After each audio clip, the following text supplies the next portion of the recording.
So today is November 3rd, 2025, and I'm here with Deborah. So, Deborah, Hi, Andreas. hello. Thank you for this opportunity to interview with you. No worries. I'm grateful. Before we begin, could you tell me a little bit about yourself? I'm a mom, a grandma, and a great grandma. And I live with my husband and my two baby kitties, Frida and Trouble. And Trouble should say all there is to say about that one. Oh my goodness. Hey, but you got the best animal. That's cats right there. Yeah, they're really, really good. They don't touch mama's things. Hmm. I quilt. I lay my quilt on the floor to look at it, and they've learned to walk around the quilt and not on it or pull at it. Or I do hand stitching. That one was a little harder for them to learn because they like strings, Yeah. but they're pretty good. That's good. That's good. As long as you're happy with them. Oh, they bring me joy. Then, speaking of joy, I'm really interested in, learning a little bit more about like what brought you happiness during your lifetime. I guess that makes me curious to ask, like, what baby steps did it take for you to discover your true passion in life? Okay, well, I have lots of passions. I mean, I'm one of those people that want to learn everything there is to learn. Show me, teach me, guide me. I want to learn. So I don't think I've ever taken baby steps. I think I've always just gone head first and full force and that's, I think, how I live my life. And I don't think it's like I'm plunging into something that I don't know. It's something that I want to know, that I want to learn. Whether it's book learning, life learning, people learning, whatever is out there that I find interest in. So I don't think I've ever taken baby steps. If I want to do something, I do it. So you've always like had the ideas of your passions in your mind and you would always just tackle them one after another? Not always, but when I do, yes, I'll find a way. My mother always said, well, and there's a philosophy that says when there's a will, there's a way. And I've always believed that if you really, really, really want to do something, you'll figure out a way. Maybe not right away, maybe not tomorrow. But if you keep that in the back of your mind, you'll figure it out. And eventually it'll come forward and you'll be able to do it. That's in my experience. I respect that. I respect that. And it's kind of like staying consistent on the same goal and then watching it unfold in months to years. Right, but there could also be other goals in between while I'm waiting for that one. So it's not like I'm being impatient. I'm just not stagnant, waiting. I pursue other things. And sometimes when you pursue other things, it connects you to that goal, next step of that goal that you wanted to go to in the first place. Especially because you're able to really like follow the path that's being set for you. Right, right. So I guess that makes me curious about like from all the different passions that you've pursued and all the different experiences that you've had, what would you say is the most important life lesson that you've learned? The most important life lesson. Oh, okay. When I was in my 20s, I made it. That was the one thing that was my goal. And that was Matthew 6:26 to 27, where it says, look at the birds of the air. They do not sow or reap or store away in barns, and yet your heavenly Father feeds them. Are you not much more valuable than they? Can you, one of you, by worrying, add a single hour to your life? So that has been I guess you could, I don't want to say motto, but I guess it's been my motto to always keeping me pushing forward, even when we all have obstacles and things like we say, oh, woe is me, why did this happen? But that has always been there for me my whole life since I was in my 20s. So all these years, I think that's what has always, even when I got knocked down, pulled me right back up. Because I believe that, never worried about, I'm not saying never worry, we all worry, but okay, there was a point where my kids were, I only had two at the time because I have four kids, and I only had $5 till payday, and I was able to stretch that $5 to make meals for my children. Okay.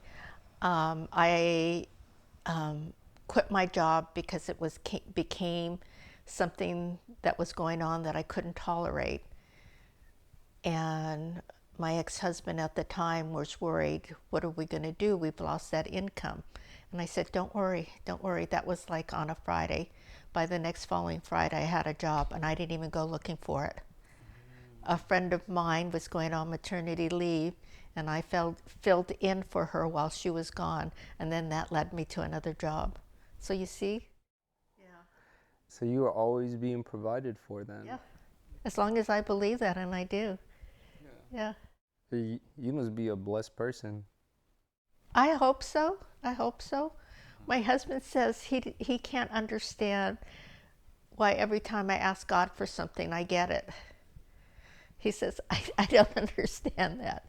But I wouldn't say everything, because sometimes God has to say no, like you told your children when they want something. I don't think so, but yeah, so. Well, I respect that, especially because it seems like your heart and your mind have always been in sync with each other, right? In order to like be able to ask, and then receive. Not just that, but like be provided it like over time or immediately like that. That's super impressive. Yeah, I never thought what you said. My mind and what I believe are in sync, but you know what? I think you're right. Yeah, yeah. I never thought of that. I mean, neither till just now. Oh, that's really cool. That actually makes me think like, you know, thinking that you have the ability to do that, to like attract things to you. I would say like besides that skill, what one thing would you say you're able to do better than everyone else around you? Thinking about that, you think, okay, well, I can do this, but no, there's somebody else out there. I have very good organizational skill, but there's somebody out there better that can do it better than the way I do it. Or like my husband says, you're very organized, you're very methodical, but there's people out there. And then it hit me, okay, the one thing I can do better than anybody else in the whole world is be me. No one else can be me better than me. Yeah. And as long as I strive to continually be better, nobody can be better than me, because they're not me. So, Such a powerful lesson. so nobody can be better than you, as long as you strive. Even if you don't strive to do better, but to be the good person that you are now, always, you're still better. You're right. Yeah. You hit me in my heart with that lesson. Oh. So I was like, whoa, I got to think about that. Because sometimes it feels like, personally, it's like, because of how like busy things get, or because of how like many distractions there are, I'd say sometimes it feels like me versus the world. But it's usually never the case. It's usually always just me versus me. And you saying that like really opened up my mindset. But it's not really you versus the world. It's if you want it to be where you're, fighting the world. You can step back and say, I'm going to take things at my pace, do my goals. Yeah, it's important. Dang, you're smart. Well, thank you. I hope so. You're smart. You're wise. Then I guess thinking about like, going back earlier to when I asked you like what the most important life lesson is, I'd say that like because of your kindness, because of what it is that brought you to this point, rough experiences, easy experiences, things like that. I will ask you, was there ever a time where you were like not confident in yourself, where you had low self-esteem, or where you felt like you weren't worthy of everything that you were doing? No, because my parents always said that I could do anything that I wanted, and they always, I know this sounds egotistical, but that nobody was better than me. And I don't mean that there are people that are better than me, but that be, by that I mean, if they can do it, why can't I? If I want to, that is, yeah. I'm not, you know how they always say the golden boy, the guy that gets everything, fame, fortune, whatever. I'm kind of like that. I'm kind of like the golden girl, but I'm not saying that I lived an easy life. I led an easy life, but that doesn't mean that I didn't have hardships. I mean, my dad died when I was 15. He was my whole world, so that shook my world, you know. I got divorced, another setback. I lost my son, so my oldest son. I was mad at God for 3 months. Yeah. Didn't read my Bible like I usually do. I was just mad at him. But I think God allows us to be angry and get that grief out of us. So, but I didn't let those things and other things that have happened in my life tear me apart and destroy who I am. It's like, you get a cut, you put a Band-Aid on it, and you move on. You fall down, you break your leg, you put a cast on it, you heal, you get better, and you move on. You don't let it say, oh, I'm never going to walk again. Oh, I can't ever use this finger because I cut it. It's just little setbacks and big setbacks, but I think it depends on how you want to handle it. And that was so like well put. That was so well put. Oh, well, thank you. Yeah, because it's true. Like you can either rip the cast off, or you can keep it on and complain about it forever. It's up to the person to stand up, to make sure that they use their experiences to help others, and just to make sure to make sure you stay being a good person. Yeah, well, just like people who have drug addictions and have gotten over it and inspire other people. I did it, this happened to me, you can get through it too. That's amazing. Then, with that, I've completed my 4 questions that I had for you. Would you be open to answering one more? Okay, go ahead. Let's see if I can do it. Okay. I would say, throughout people's lives, they develop all these different talents, ideas. They have mindset changes that really open them up to be open-hearted, good-willed, and wanting to give back.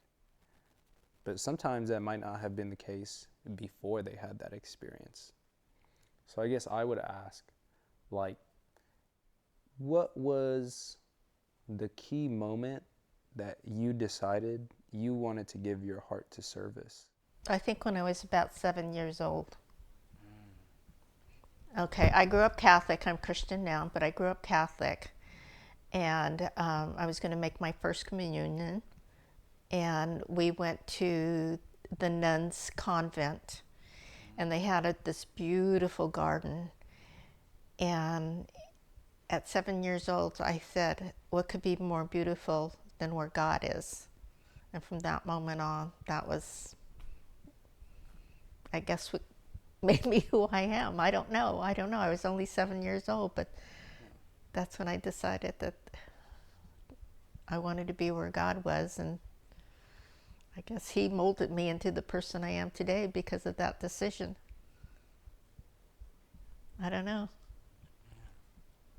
So, yeah, What a blessing that he gave to us on this earth. yeah.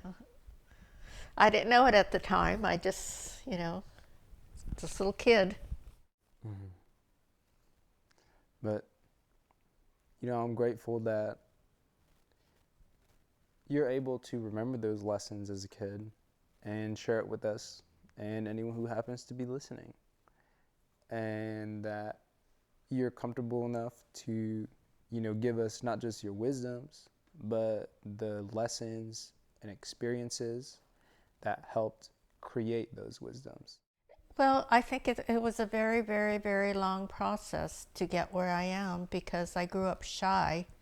So, but because of that, I did things to bring me out of my shell. Not that I'm over it 100%. Like, I still have trouble going to the grocery store by myself. My husband has to go with me. So it comes out every now and then. But I think if you just keep moving forward, that's the only thing I can say is just keep moving forward. And sometimes it's going to be hard, and sometimes they're going to knock you down, and you're going to stay down for a while, but then you're going to think, no, I'm getting back up. I remember that, okay, we were telling my mom and thinking this, that I have been knocked down so many times, one of these days I'm not going to get back up. But I kept doing it. So that's all I can say. Just no matter how hard, just keep getting up.